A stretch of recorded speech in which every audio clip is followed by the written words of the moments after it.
Tadi ada yang bertanya dengan saya, okey, Master Ijam, macam mana kalau kita perkenalkan 11 orang? Okey, kalau 11 orang dan top up RM50. Okey, tak apa, mula 11 orang top up RM35, nampak ni? Top up bulanan RM35, kita tukar ni kepada 11 orang, apa jadi?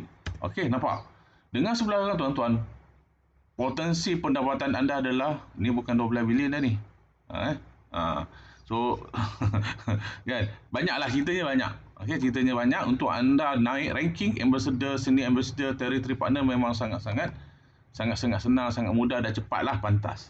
Jadi kalau untuk speed, okey, kita syorkan masing-masing perkenalkan 11 orang. Untuk speed, okey, nak speed 11 orang atau lebih, minimum 11 orang. Jadi dengan 11 orang ni tuan-tuan, 3 level ni saja dengan top up RM35 anda dapat 3,000 lebih pendapatan.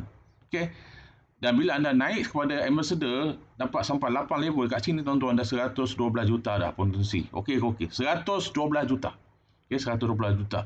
Jadi ini baru top up 35. So, orang top up 50.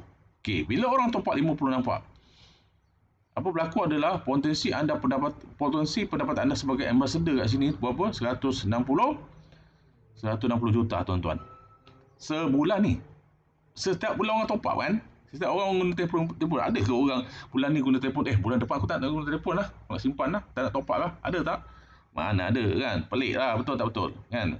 Jadi dengan 11 orang, duplikasi 11 orang, 11 pengguna, so top up 50, ini anda punya apa? Potensi pendapatan 160 juta.